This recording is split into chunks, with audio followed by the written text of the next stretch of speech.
Maxx Crosby says Shedeur Sanders put in a box because of his father. Maxx Crosby is one of the only NFL stars who has watched the growth of Shedeur Sanders.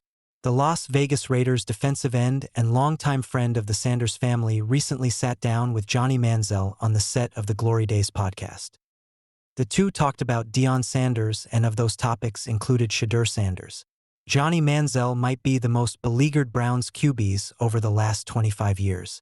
Manziel acknowledged previously that his short-lived NFL career was the result of a lack of maturity and love for the game. Yet the comments on football from a man once dubbed Johnny Football still carries weight in certain football circles.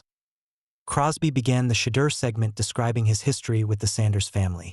He explained that his brother was teammates with Deion's eldest son, Bucky, while at SMU.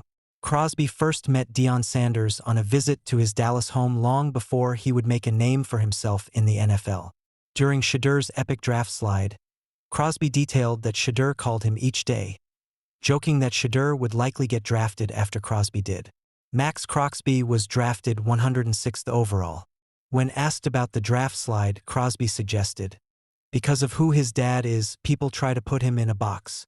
Crosby would add that he got drafted, that's all that matters, including a reference to Brock Purdy being Mr. Irrelevant and still signing a $265 million contract.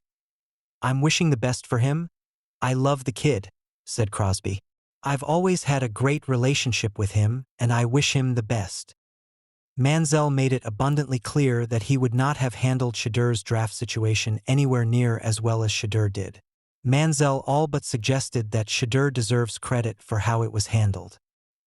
"He handled it as good as you can," with a smile on his face, painting the picture of going into the draft believing they would come off the board in the top 5, only to slide all the way to the 5th round. "For me, waiting until the end of the first was, I don't think I'd be able to handle it the way he did," said Manziel. He also commented on the NFL QB decision-makers not being exactly fond of loud QB prospects, a factor within this conversation Manziel would be uniquely qualified to speak on. Regardless of the Browns' aspect in this, Shedeur Sanders' constant attention hasn't really been seen to this level since Manziel or perhaps Tim Tebow. While the minicamp coverage was something Manziel criticized, Johnny Football does believe Sanders will do far better than he did in Cleveland and has a real chance to win the starting job. "I think he'll do well. I really do," Manziel noted. "He works really hard. I think he really loves the game. When it comes down to it, if you have a kid that loves the game," Manziel has admitted he did not, obviously growing up around it, "I think he'll do well."